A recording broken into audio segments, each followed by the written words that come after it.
ये बड़ी खुशी की बात है कि जो है आशा और ममता का मानदेय बढ़ाया गया है। देखिए, माननीय मुख्यमंत्री जी की नजर हर वर्ग पे रहती है। ग्रामीण इलाकों में जो स्वास्थ्य की व्यवस्था है, उस स्वास्थ्य की व्यवस्था में ममता का और आशा का बहुत बड़ा योगदान। देखिए, माननीय मुख्यमंत्री जी की नजर हर वर्ग पे रहती है, हर लोगों का। ये बड़ी खुशी की बात है कि जो है आशा और ममता का मानदेय बढ़ाया गया है। लंबे समय से इन लोगों का रहता था, आशा दीदी और ममता का, कि जो है मानदेय बढ़ाया जाए। माननीय मुख्यमंत्री जी ने उनका मानदेय बढ़ाया है और खुशी की लहर है। सब लोगों से, हम लोगों के भी क्षेत्र से लोगों ने बात किया है, तो बहुत अच्छा हुआ है। ये एक तरह से समझ लीजिए कि जो निचली पंक्ति पे लोग रहते हैं और ग्रामीण इलाकों में जो स्वास्थ्य की व्यवस्था है, उस स्वास्थ्य की व्यवस्था में ममता का और आशा का बहुत बड़ा योगदान। जो भी गर्भवती महिलाएं होती हैं, सब लोगों को हॉस्पिटल तक ले जाने का काम, जो भी डिलीवरी होता है, सब में बहुत बड़ा योगदान आशा और ममता का रहता है। तो ये बहुत अच्छा निर्णय है, सरकार के द्वारा आज निर्णय लिया गया है। आप देखे ही होंगे कि पहले भी वृद्धा पेंशन की राशि को बढ़ाया गया है, जीविका दीदियों का भी मानदेय को बढ़ाया गया है।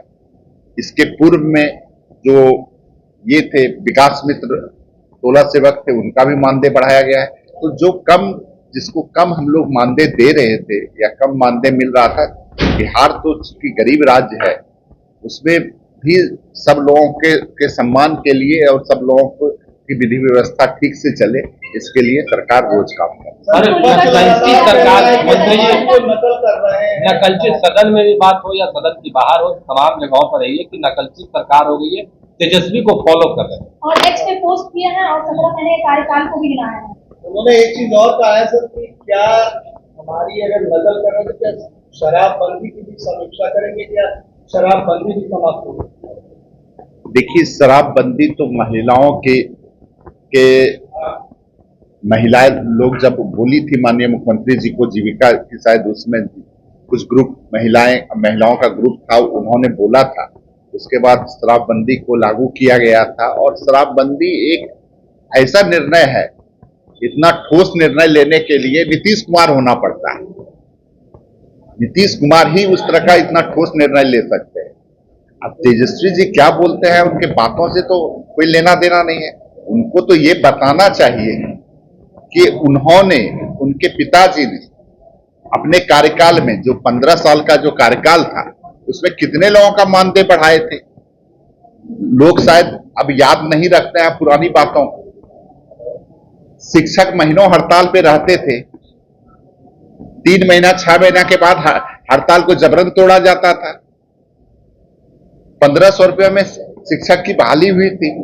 लोग भूल जाते हैं कि उन्होंने क्या किया था, उनके कार्यकाल में क्या हुआ था, किस तरह से जो राजद का कार्यकाल था, जिसको हम लोग या पूरा बिहार जो है जंगल राज या आतंक राज के रूप में जानता है।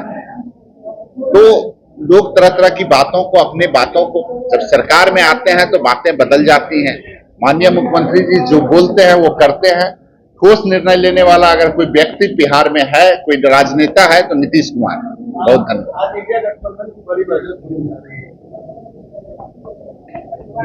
देखिए, इंडिया गठबंधन हार के लिए पूरा तैयार हो गया है। उसको पता है कि इस बार का चुनाव 2025 का जो चुनाव होने जा रहा है, 2025 से 30 फिर से नीतीश का जो हम लोगों ने नारा दिया है, वो इस बार बड़ी मजबूती से हमारे जितने भी एनडीए गठबंधन के कार्यकर्ता हैं, मजबूती से क्षेत्र के अंदर गांव तक, कस्बों तक या टोलों तक काम कर रहे हैं।